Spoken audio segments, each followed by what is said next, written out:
Well, welcome to Style RX Behind the Curtain. Today is Wednesday. It's the first Wednesday of March, and Rebecca and I are so excited for tonight's special guest. Lee is someone who I have admired, I have leaned into, and I've been lucky enough to rub shoulders with her. Lee Ramirez is a key leader with the Syd Ryan Organization. She leads a group and her own organization of over 40 women. When I first met Lee, she didn't know who I was. I was a new stylist coming back for the second time in my life with Cabbie, and we were sitting in the airport. The thing that really struck me by her was her absolute attention that she gave me, somebody that she didn't even need to really spend a lot of time. And I think that's the one thing that if you tune into our behind the curtains more and more, you're going to notice that Cabbie does not have an elitist culture. It really has one of collaboration, one of love, and one where we really, really just want to help others do their very best and find out who they are.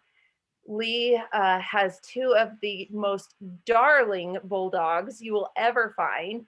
And those of you that know that Rebecca and I also connected over dogs, you just never know.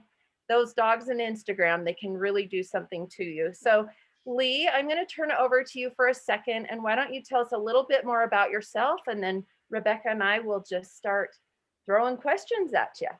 Okay, so I live in Centennial, Colorado, which is a suburb of Denver, and I've been doing Cabbie for almost 17 years, so 33 seasons, because at Cabbie we split the year up into 2 seasons.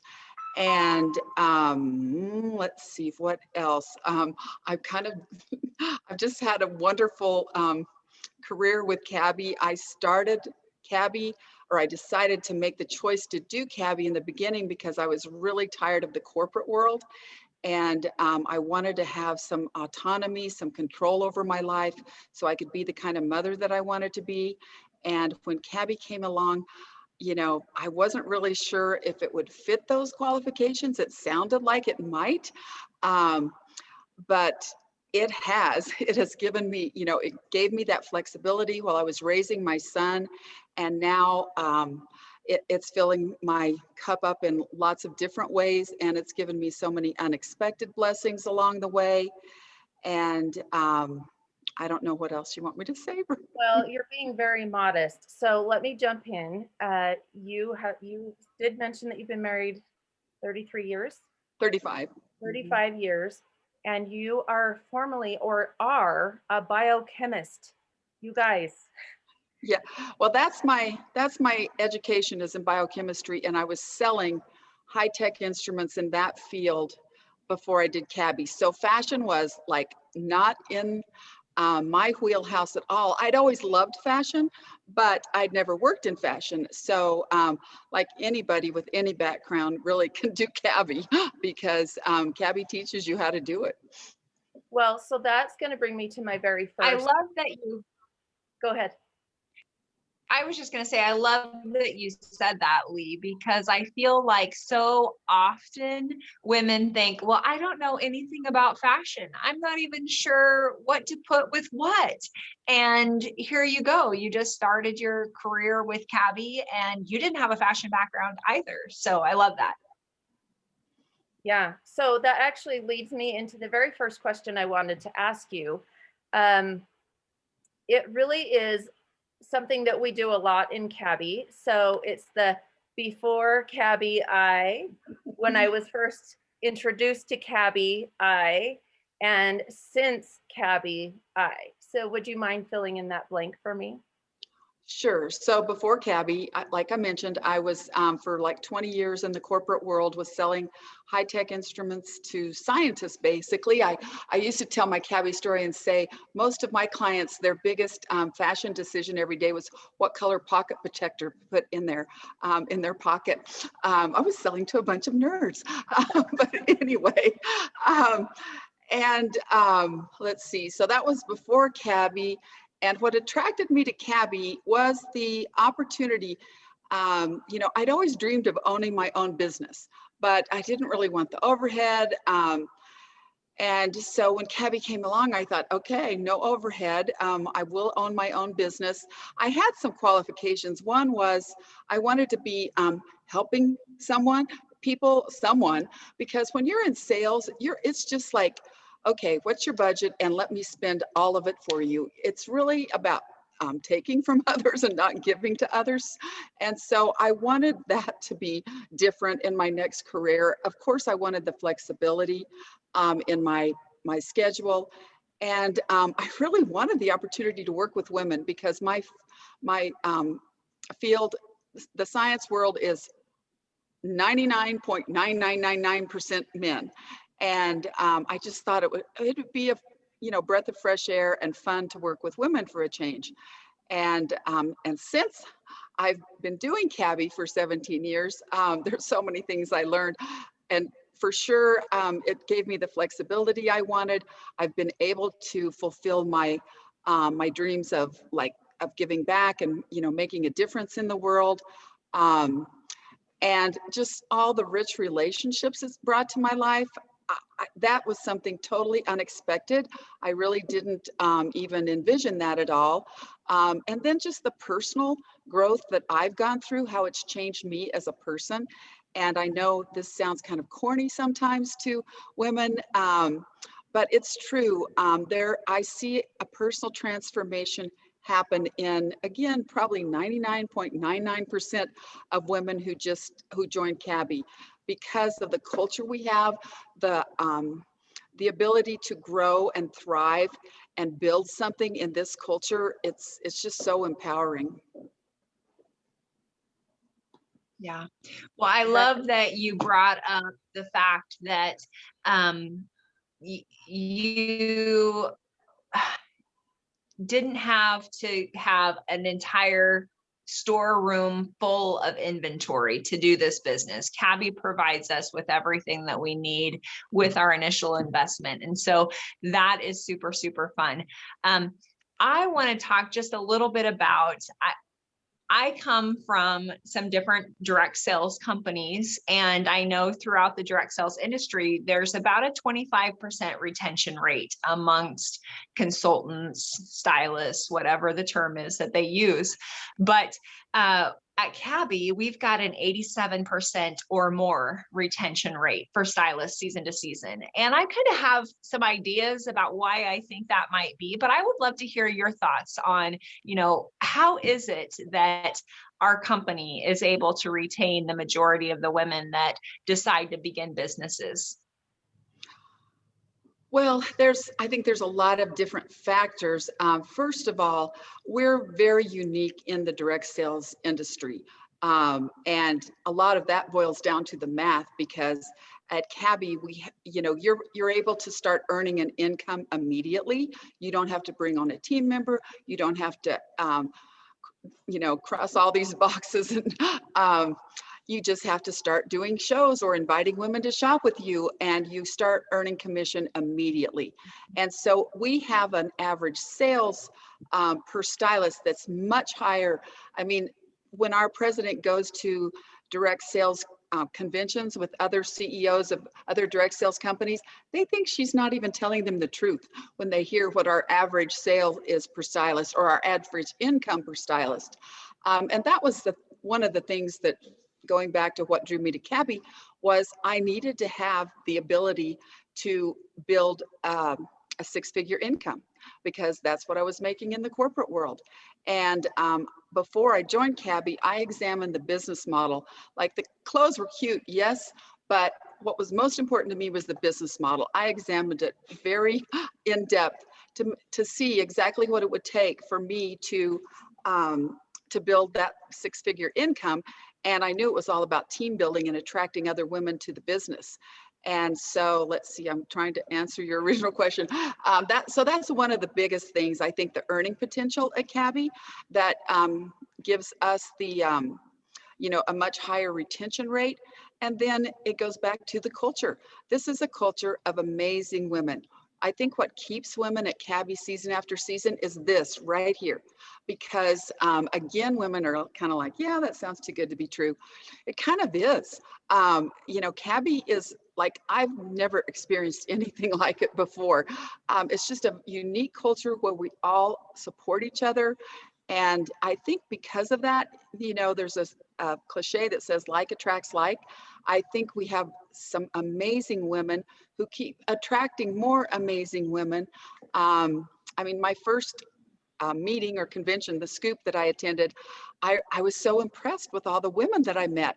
I was like, wow, I think I made a good choice here, because if these women are, you know, any indication of what this business is going to be like, and I think Cabbie we've just continued to attract amazing women who've just, you know, who once they start experiencing this culture, why would you ever want to go back to a corporate job or another direct sales company that's just a rat race? I mean, Cabbie really has this culture of helping us figure out how to thrive and how to grow. I love that when you were talking about really looking into the business plan, you said you dissected it. You really, really wanted to find out what you needed to do to get that six-figure income.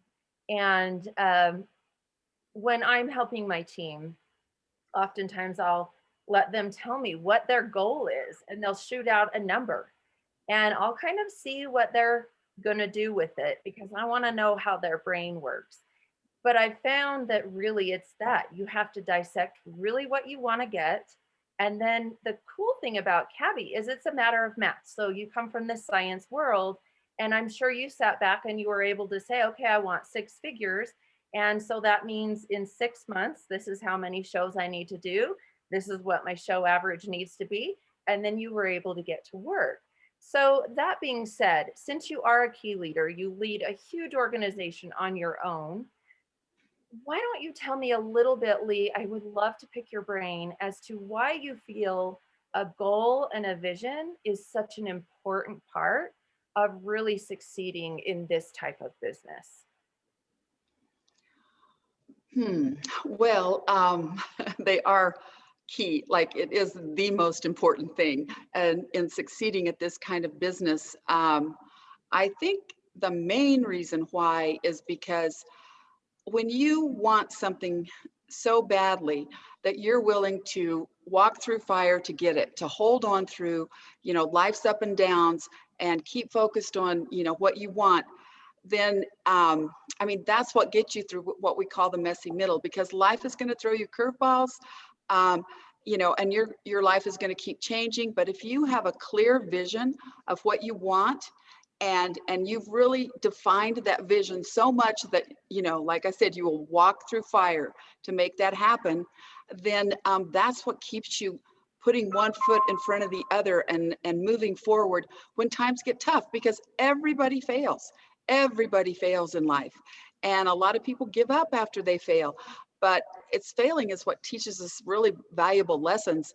And so I think keeping that goal, you know, your goal in your, you know, your window, your focus, that helps you pick yourself back up when you fail and keep moving forward, because, you know, you're so determined to reach that goal.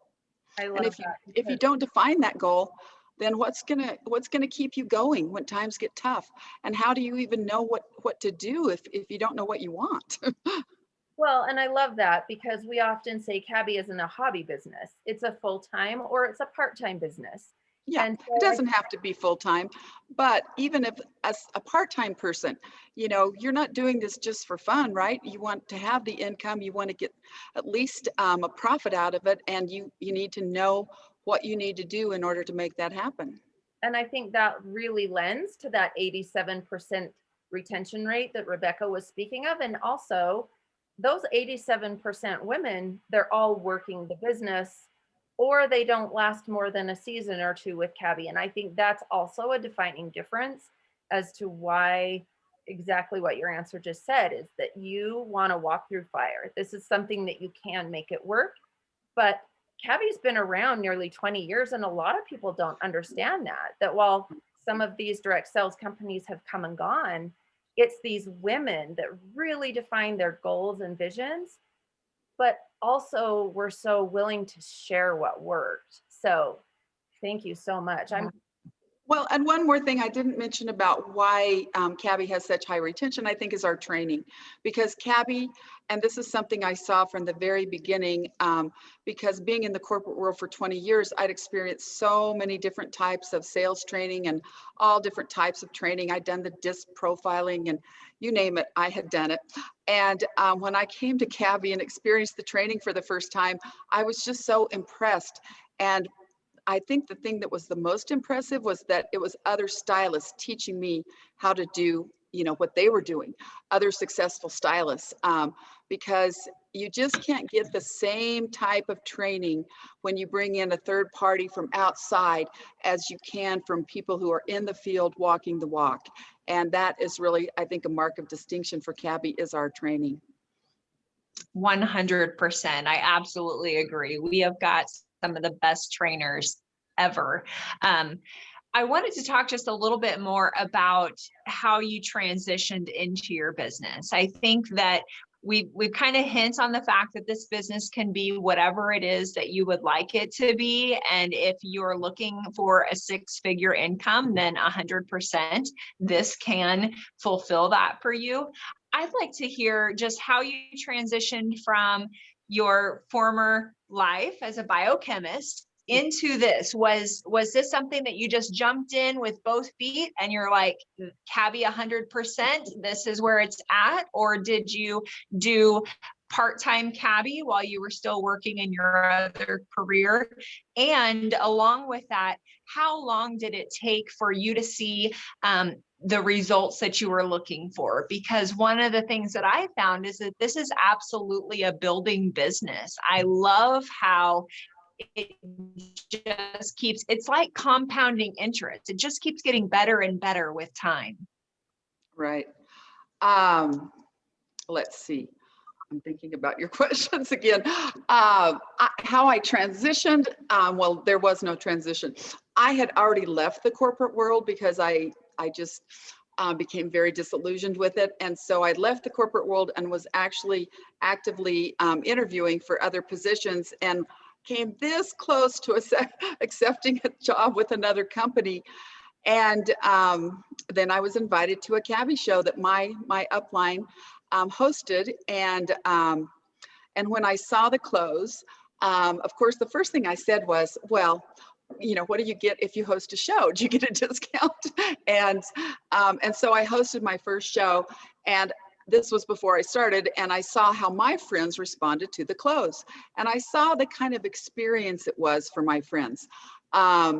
Like one of my friends in particular, she was the chief legal counsel for a very large corporation, very powerful, confident woman in her business life, but not so much in her image. And I didn't even realize this until she came to my Cabbie show. And I saw what happened to her and how she just blossomed with this experience of, thinking she could wear cute clothes and she could look nice. And that really impacted me because I thought, wow, I could really help women this way. And so I think because of that, the transition was fairly easy for me. I tend to have no fear and jump right into things. If I want something, I jump in. And because I left the corporate world, I had the opportunity at that time. My husband said, okay, well, just give it a try. He was pretty skeptical, I have to admit. But, and I knew that, the first season, I would not be making, matching my corporate income. But I knew the key to that was team building. So I started bringing on team members my first season. Every single season, I brought on team members, and even, multiple team members some season, because I knew I had to start multiplying my efforts with my team just as quickly as I could to get to that, the income level that I needed to help support my family. I wish I had actually tracked that exactly when it happened, Rebecca. I can tell you it probably happened sooner than 5 years, which is the average in just any small business. They say usually takes 5 years to break even. Well, I mean, I I broke even the first month probably. But I would say maybe in 3 years or so, I'm trying to remember, it's 17 years later, here I am. I love that you really started diving into the team building aspect, because I think that's the one misconception when you're in a direct sales company, that people think that this is like any other company. And we only have, all across the United States, the UK, and Canada, just around 3,500 stylists. So it really allows for everybody that decides to build a business to really build it well and to be successful. I also really feel that it allows us to be a little picky, and not in a negative way. I like to tell my guests that come to Cabbie shows that they should feel honored they were invited, because only the best of the best get invited to Cabbie experiences. Our hostesses invite people that they really enjoy and want to be around. And I also think that that aspect is very true on team building. I know that I've been doing this long enough. There are certain qualities and traits of women. You kind of talked about the same mentality attracting of other people, that I really want to work with, that I would enjoy to be with. So since you've brought on so many women, I'm sure that there are women that have quit Cabbie. I had quit Cabbie for a period of 5 years and knew that nothing else filled my cup, and I came back. But what is it that you feel you look for when you really feel like somebody could be a great stylist or really serve women in the way that you want your business to be represented as well? Because I do feel like team members in this business are an olive branch to our own businesses that we run. And we definitely want women to come along our side that are also going to have that same mentality of serving before sales. And so if you wouldn't mind giving me maybe a few touch points on what you see in women that are really good qualities that you have found over the period of 17 years, that you just know, okay, I want her to do Cabbie, or she would be an incredible stylist. That is a tough question. I think there's a lot of common factors among successful Cabbie girls. I think we do have a servant's heart. That's really important. And even more so as you become a team leader, because you are serving your team, and it's a lot. It's very rewarding, but it's challenging. Boy, when I see someone who is has some intrinsic reason that she wants to do Cabbie, not just because she loves the clothes or wants to have fun, but she wants something like I did, something of my own, something that I could build and that would give me the flexibility. When somebody has that intrinsic reason to want to do this business, I think that's going to drive them to be successful, because you can learn to be a fashion stylist. You can learn to be good at math or whatever, to run your business. You can learn to be organized if the person isn't very organized. And because I have a big organization, there are a lot of different personality types and different styles on my team. And there's not one personality profile that makes up the perfect Cabbie girl. I think you have to really want it enough to stick with it through the highs and the lows, and to really invest the time that it takes to learn and grow. And honestly, I think that's all it takes. I think all of us who've been at Cabbie for a while have experienced a lot of growth. We all have gifts. And we all have weaknesses, and I've certainly experienced a lot of personal growth on my weaknesses, and I see that in my team too. So, I don't. I hope I answered that to your satisfaction. Yeah. And I wanted to kind of say that there's not really one personality that's better than the other. You really kind of honed in on what I was asking, because I do think any personality can do this. And it's great to be around others that have a different personality. So, yes, you absolutely answered it. And I love that. Thank you. Rebecca? Yeah, so a little bit along those lines, I know that through the years, I'm sure that you've had many different mentors. And so whether those are what I call known mentors that you would personally work with, or unknown mentors where maybe it's a book or a podcast or something like that, who are some of the mentors that you've sought out over the years, and not necessarily their names, but just kind of their characteristics, and what do you look for in a good mentor? I think at the beginning of my cabbie career, and it's probably always been this way, I seem to fit, maybe I could just intellectualize this better later on, but I think I've always sought out people who had qualities that I don't have, areas of strengths that I don't have. I can be a very direct person. And sometimes I need to find softer words to say to people. And so I guess I've always looked for mentors that I could learn some valuable things from, so that I could work on, emulating them and develop those aspects of my personality that were underdeveloped.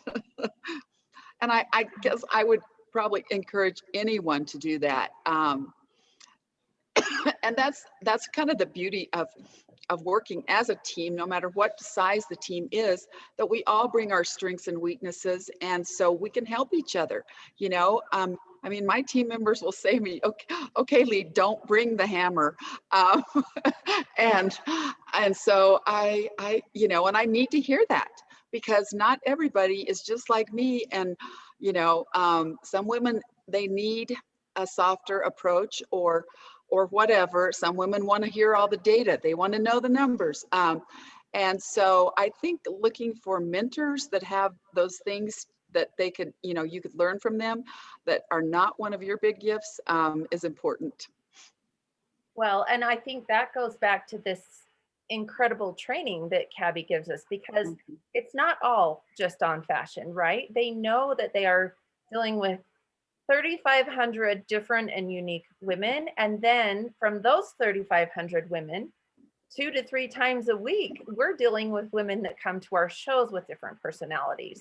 So Right. yeah, I think that's really great. And that actually leads me into the idea that we can always continue to learn. So I love that Rebecca brought up the mentor thing, because this past year has really taught us that no matter how many years you've been a cabbie stylist, there's always more to learn. And I think one of the greatest gifts that Cabbie has ever given us is really the idea that we can partner with technology, but it doesn't take away from the relational side of our business. And COVID really brought that to the forefront. I think we're seeing a lot in the marketplace where companies are closing doors because they don't have different aspects. So we already had our front row platform that was being piloted when the shutdowns happened. We already had Cabbie Tap that's continually getting better with updates. And of course, we've brought Zoom into the mix. We've brought this business in so many different ways. Could you let us know, tell me one challenge with this shutdown that really came into your business that maybe was unexpected, and how you were able to pivot and turn that challenge into something that now is a strength for either you or your team as a whole? Well, I think the one thing is just learning to reinvent yourself. And probably every aspect of my cabbie business, I had to figure out how to kind of reinvent it for the pandemic, time that we're living in, whether it was my team or my personal sales business. And of course, with technology, it was just having to teach myself a different way you know, and learn how are my customers going to respond to, you know, to the technology that we have, and how can I bring it to them in a way that's going to feel comfortable for them. And I think, you know, one of the reasons Cabbie is surviving so well during the pandemic when other retail companies aren't, there's a lot of data that supports that all the online shopping that's happening right now, people really want to spend their money with a company that they feel in alignment with that company's values and that brand. And so Cabbie, fortunately for us, had, you know, 18 years of developing relationships with clients and very loyal clients. Not only do we have such a high retention rate on our team, but we have a huge retention rate of repeat customers, season after season. I mean, I have customers who've shopped with me from the very beginning of Cabbie. And that's Cabbie clothes are all they have in their closets. So having those trusted relationships with our customers was I feel not as challenging as it could have been to pivot to, you know, connecting with people in a virtual way. It was really just all about learning just kind of the processes of your business, like how am I going to invite customers, you know, are we going to do that virtually, or am I still going to send out, you know, written invitations? It was just kind of figuring out the daily processes of your business that was required during the pandemic. And as for my team, I feel like the pandemic really it's been like a mixed blessing for us, because it's brought my team so much closer because of this, because I was trying to get my team to connect virtually on different virtual platforms way before the pandemic hit. And I had a lot of grumbling and like, I don't want to show up on a video and blah, blah, blah. And when the pandemic hit, I started connecting with my team every single week on Zoom with my whole organization, really anybody who wanted to connect. And what I discovered was women were craving connection. And so it's actually brought my whole organization. Not usually I stay very well connected with my first level team, but now I'm super connected and have, you know, close relationships with everybody all the way down in my organization. And that's because of the virtual world that has, you know, given us the ability to do that. Yeah. Well, kind of building off of that and the challenges that we have been faced with, I know that the landscape looks a little bit different for someone that's beginning this season versus when I started 5 years ago. And so I would like to hear from you, like 3 best practice tips that you share with your new stylists that are just things that you feel like no matter what, these need to happen. And if you do these, then you will be successful at this business. Can you boil that down to 3? Well, I think the first thing is stay connected with your team leader. And if she has a team, stay connected, or, you know, connect with other Cabbie girls, because they will help you. Whether it's emotional support that you need because you had a low day, or just how do I do this in my business? There are so many resources for connecting with other Cabbie girls. And I think that is the number one important thing. Number 2, I would say, is just listen to what Cabbie is telling you. We have this business model worked out. We know how to, you know, bring the fashion to women. And so if you follow the Cabbie training and do exactly what they tell you to do, I think you'll be successful even in this virtual world, because Cabbie has totally pivoted in the virtual world. And you know, there's no reason to reinvent the wheel, because we have a system that works. And so just pay attention and listen to that. A third thing, let's see.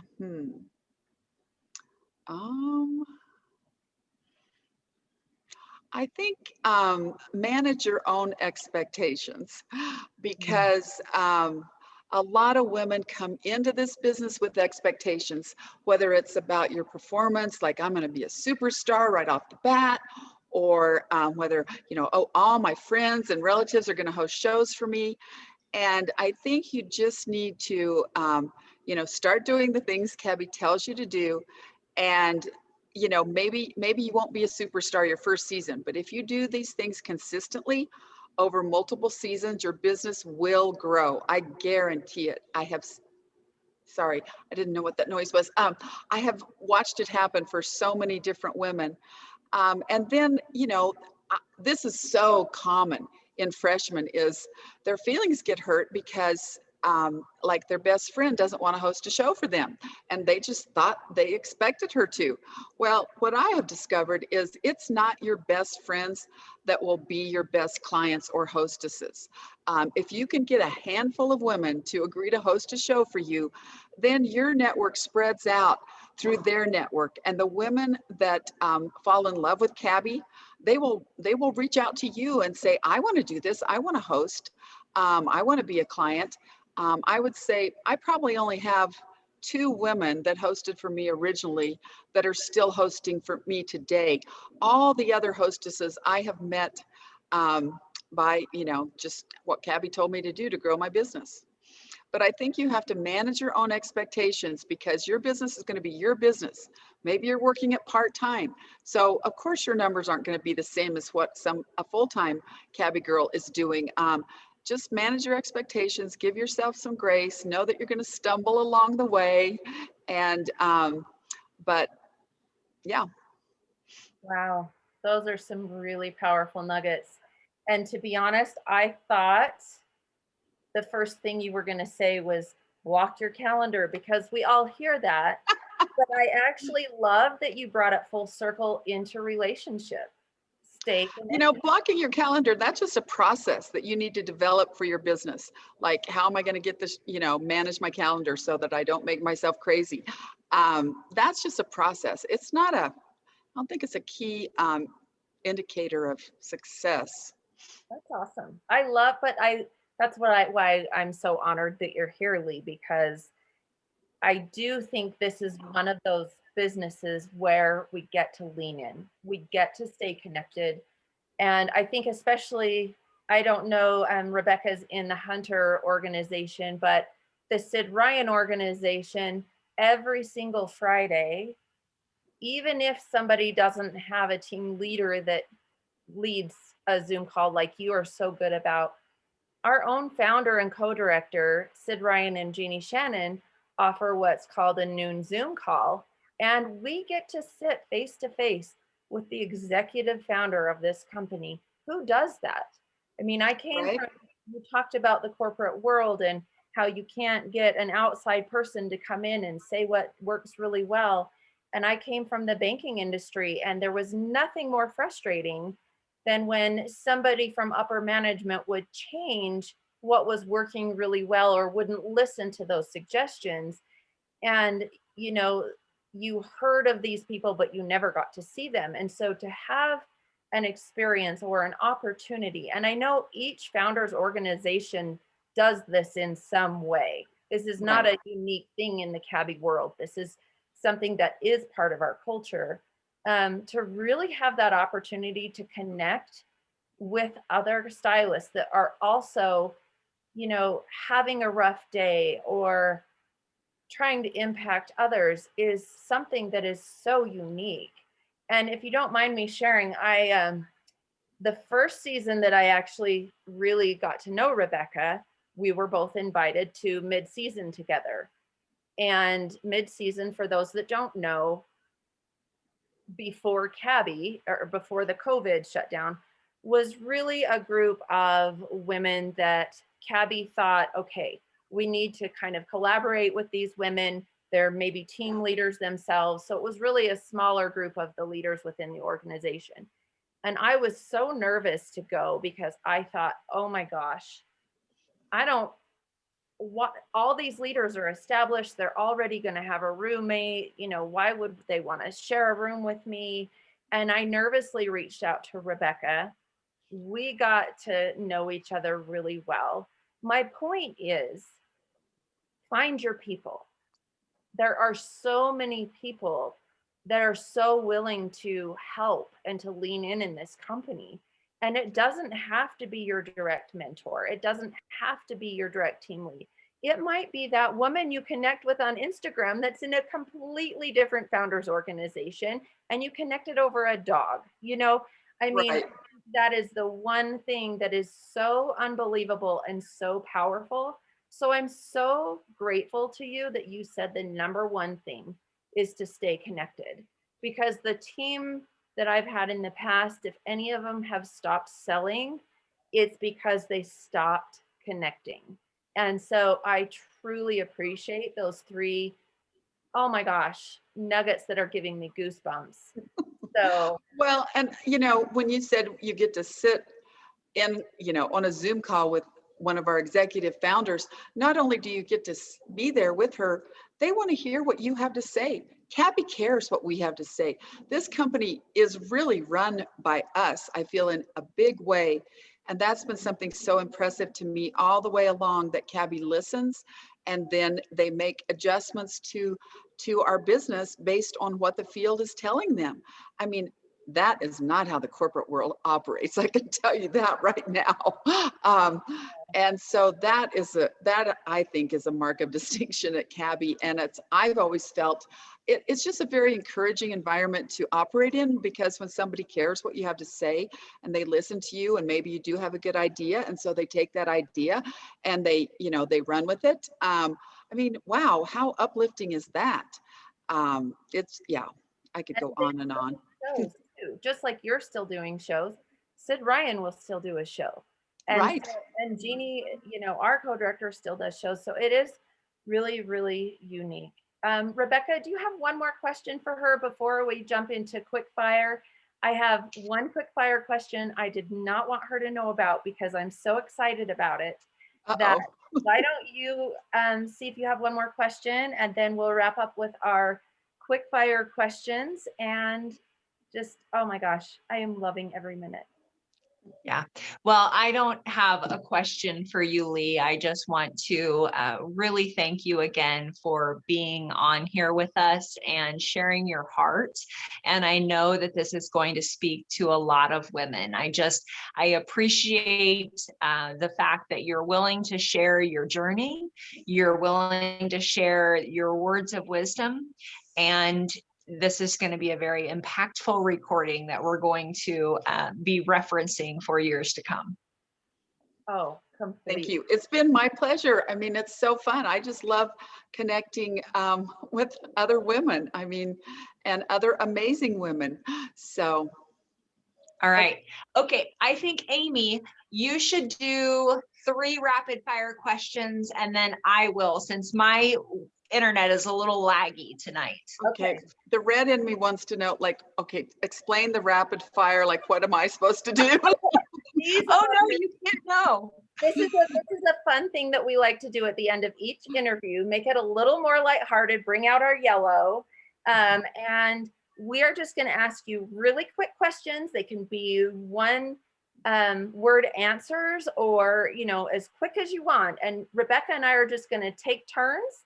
And so my first one actually takes me back to that fun mid-season meeting. We were all on the floor with Syd Ryan laughing, dancing to music. So could you please tell me who your celebrity boyfriend crush was in high school? In high school? Oh, easy. Tom Selleck, Magnum PI. That's how old I am. He's still super crush worthy. So, okay, Rebecca. My husband's mustache sometimes earns him the moniker Tom because it gets very bushy when, anyway. All right. So I would like to know what your favorite hobbies are. Right now, pickleball. I'm obsessed. Okay, I was going to Google this ahead of time because Amy said pickleball, and I have no idea what pickleball is. So you must share. Well, it's hard to describe. It's kind of, I played tennis for 30 years, but I had an injury this last year and couldn't play tennis. I haven't played tennis for a year now. And so I had to do something with all my nervous energy. And so I took up pickleball. So it's similar to tennis. You play it on a court like tennis that's like half the size of a tennis court with a net. But you play it with a ball that's like a round ball like this, a wiffle ball with holes in it. And you play it with like a ping pong type paddle. And it's a very quick, fast game. It's like boop, boop, boop, boop, boop, boop, boop, boop, boop. And you get to laughing. It's so much fun. It is the fastest growing sport in America right now. So you girls should learn. It's very easy sport. Anyone can play pickleball. Like I'm, of course, already signed up to play in a tournament because that's how competitive I am. But it's fun to just play with my friends on vacation who've never even played before, you know? So anyway. I'm committing you the next time we get to do in-person scoop.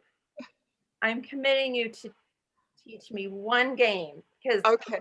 I'm pretty competitive too, and I love to learn something new, but I will laugh probably till I pee my pants because I know I won't do well at it, but I'll host a pickleball clinic. It'll be fun. That's one of the things I love about it is you just get to laughing so hard.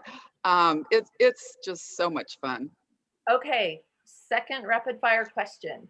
Now I can see that your print mixed so beautifully, but we learned that over time. So tell me, what is your go-to style profile? I like to describe it as a grown-up tomboy because that's pretty much who I am. But I'm a very classic dresser, as you can see. It's just a kind of classic with a twist, you know, to make it fun because I definitely am high yellow. Yeah, classic with a twist, I guess. That's awesome. Rebecca? All right, so we work a lot with the See Me profile in Cabbie, and you are red yellow, is that correct? I'm actually yellow, high yellow, and then red follows behind yellow with a little bit of green, but and a little bit of blue. But those, I think my blue was more developed in the jobs that I've had. But anyway, yeah, high yellow. Like if something's not fun, I really don't want to do it. Just ask my husband. Well, so it's interesting because I'm red and then yellow and minuscule amounts of blue and green that I raise obviously to conduct business, but that's kind of me now. So my rapid fire question is though, are you familiar with the Enneagram? And if you are, what's your number? No, I've heard of it. I mean, I wouldn't say I'm familiar. I know some other Cabbie girls that have really gotten into it. Like my team leader is one of them, and she tried to get me to do it, but it's just like, I've never taken the time. Okay, well, I don't know my Enneagram number because I can't figure it out. It's one of those things that you almost have to be blue to figure it out, and I am not patient enough.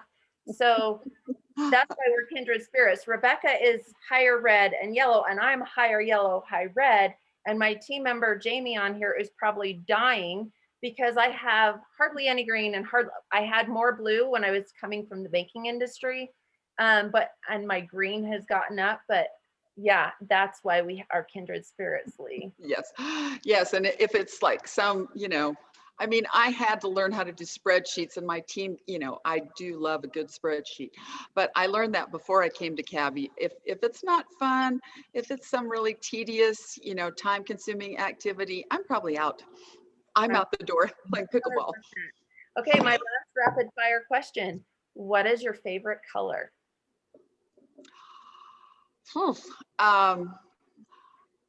Probably blue and red equal. I mean, I love blue. I have blue eyes, so I wear a lot of blues, but I also love red. It's a very powerful color, and I love to wear red.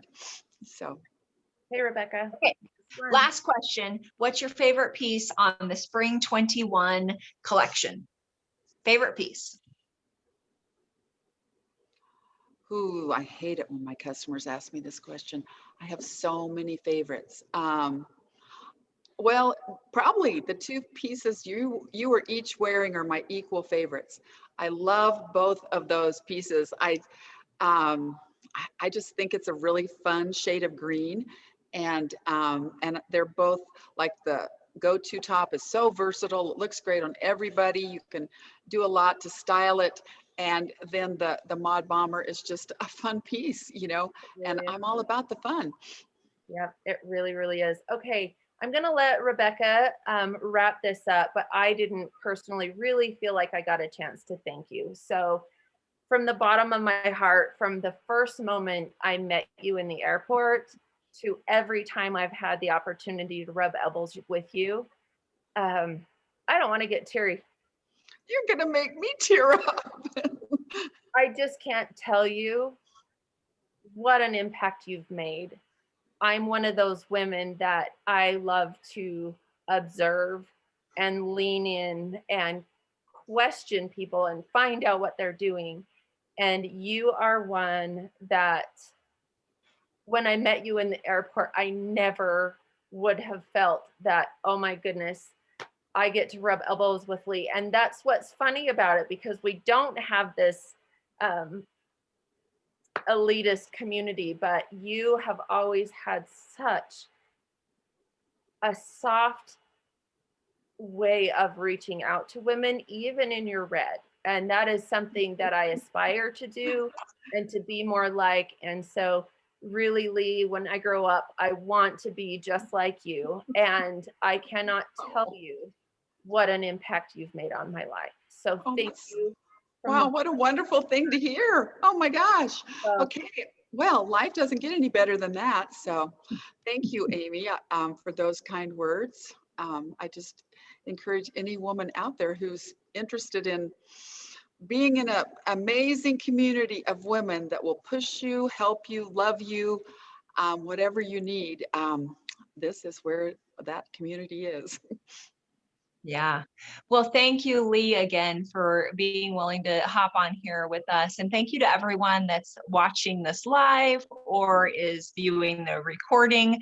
I think that this has been a testament to the ripple effect that each of us have out in the world. You make a difference, whether you know the difference you're making or not. And so I think we all need to be cognizant of, how we're showing up and just really the impact that we are able to make. If Amy or I are your stylist and this is something that you want to dig into a little deeper, then please don't hesitate to reach out. If you work with another stylist, please reach out to them. They will love to hear from you. And we are just passionate about sharing this business opportunity and this company with women, because we're the only way that you guys know about this. And as Amy had said earlier, there's only 3,500 stylists throughout the US, Canada, and the UK. And Cabbie pays very close attention to demographics. And so as a stylist, they want to make sure that you are set up to have a viable business. So we will be back next month. This is the first Wednesday of every month that we're live on these calls. We'll be sharing another stylist story with you you won't want to miss. And we just appreciate you being one of the people in our circle. So thank you for being with us. If you've not already subscribed to our YouTube channel, please do that. Hit the notification bell and join us live when you're able.